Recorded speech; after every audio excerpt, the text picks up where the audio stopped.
अरे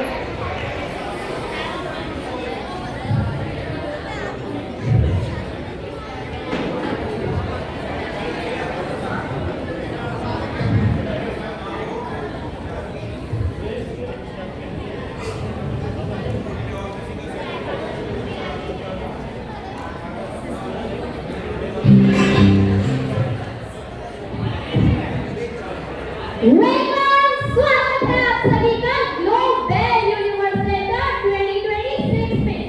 एक ऐसी दुनिया जहां के लोग ज्ञान, विवेक और बुद्धि को छोड़कर केवल बैल बनना चाहते हैं। बैल? जी हाँ, सही सुना आपने। यहाँ के लोगों का हाईएस्ट एम्बिशन ही है बैल बनना, क्योंकि यहाँ के लोगों को बैल बनना ही सक्सेसफुल लगता है। रीजन मत पूछो क्यों, अंतर्यामी नहीं हूँ, पर हाँ कोटा फैक्ट्री है ही बच्चों को बैल बनाने के लिए।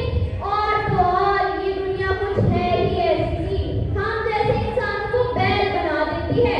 और इसी ही दुनिया में या आए से अपनी ही दुनिया में रहता है हमारा बैल बॉटम। यार कवर टाइम पर बैल बहाने वाला था। ओह गॉड, आधे घंटे से इन्हें चिल्ला चिल्ला कर समझा रहा हूँ, कोई इतना इतना कैसे खेल सकता है। अरे क्रिकेट देखने से कोई बैल नहीं बना आज तक, शर्म कर और जाके चाला चढ़ने की प्रैक्टिस कर। 11th में हो गया है, ना बैल बनने की चिंता है ना सक्सेसफुल होने की चिंता है।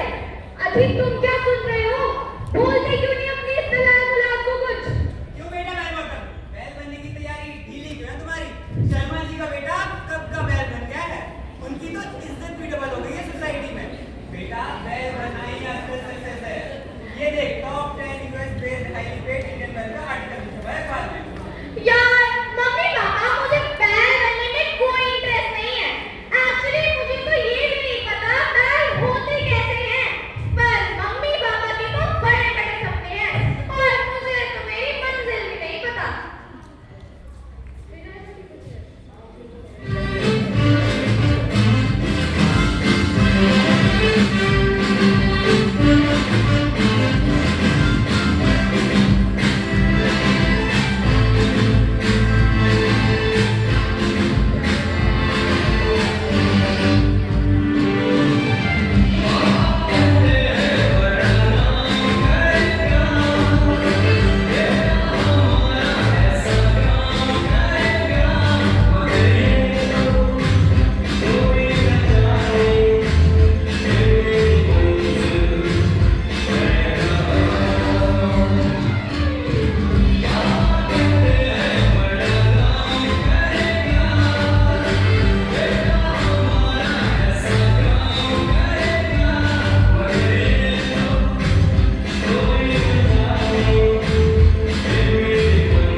यार मुझे नहीं बनना बैल, मुझे इंटरेस्ट नहीं है बैल बनने में।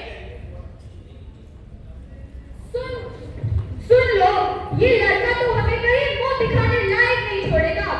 अरे बैल नहीं बनना तो क्या करना है, घर जा जॉब करनी है। बेटा बैल बॉटम, तुझे नहीं पता इस दुनिया में सिर्फ दो ही चीजें होती हैं, या तो आप सक्सेसफुल बैल बन जाओ या तो फेलियर गधे। अब बैल नहीं बनना तो क्या फेलियर गधा बनना है। पर मम्मी बैल तो आज तक पापा भी नहीं बन पाए, तो क्या पापा भी नालायक बदतमीज हाँ ना मन में मेरे भी यही बात थी, पर सामने तो ना कहता। अरे ठीक ही तो कह रहा है हमारा बेटा, जो सक्सेसफुल नहीं होता लोग उसे बैल नहीं समझते। मैं तो बैल बन नहीं पाया, लेकिन मैं ये चाहता हूँ ये जिम्मेदारी तुम पूरी करो। तुम्हारे दादाजी का भी ये सपना था कि एक दिन हमारा बैल बॉटम कुछ ऊंचा काम करेगा, एक बहुत बड़ा बैल बनेगा। अब ये जिम्मेदारी तुम्हारे ही कंधों पर है बेटा। एक बार बस एक बार सक्सेसफुल बैल बन जा, फिर हम भी समाज में सीट बना लेंगे। और नहीं तो क्या, शर्मा जी के बेटे को देखा है,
4 लाख। अरे यार चलो ठीक है, तुम्हारे 5 लाख फाइनल। बेटा बेल बॉटम, मेरी बात ध्यान से सुनो। अगले 2 सालों तक यानी 11 और 12 गलती से भी इंसानों वाली हरकत मत कर देना। अचीवर बनना है तुम्हें। दिन के 36 घंटे बैल बनने की प्रैक्टिस करनी होगी। अरे राम, 36 क्या, मैं तो 48 घंटे प्रैक्टिस करूंगा। शाबाश बेल बॉटम।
अरे चुप, कूड़ा चबाने वाले गधे। यह प्लेसमेंट ऑफिस तुम्हें 250 एकड़ की जमीन पर घास चरने की गारंटी देता है, वरना यही कहीं कूड़ा चबाते फिरोगे। ना सर, कूड़ा चबाना is so uncool. मेरे तो हंसेंगे उस पे। Sir, I will try to become a man. शाबाश, आओ तुम्हें उदाहरण बताता हूँ। देखो, ये का टॉपर शर्मा जी का बेटा, यह इसी कॉलेज में सीनियर है और अभी अभी इसकी यूएस के चारागाह में जॉब लगी है। अब ये 250 एकड़ की जमीन पे घास चरेगा और कौन से रहेगा। और शर्मा जी के बेटे कैसे हो? वाह बेटा शाबाश। बताओ ऊन का उल्टा क्या पढ़ेंगे? वाह बेटा शाबाश। बताओ दिल्ली में लोग क्या खाते हैं? वाह बेटा बहुत ही बढ़िया। देखा, इसे कहते हैं स्टैंडर्ड। बेटा बैल बॉटम, अगर तुम हमारी बात मानोगे तो एक दिन सक्सेसफुल बैल बनोगे। और हाँ, इसे कहते हैं रोड लर्निंग, रट्टाफिकेशन की पावर। और ये लो बैल की घंटी और जाओ खूब मेहनत करो। जी सर। चलो इस ऑर्डर ने बेसमेंट ऑफिस के बाहर गद्दा डाला और उसने वही रहा। डील में कोई की बात उसे याद थी, गर्दन नीचे और हल खींचो। पर धीरे धीरे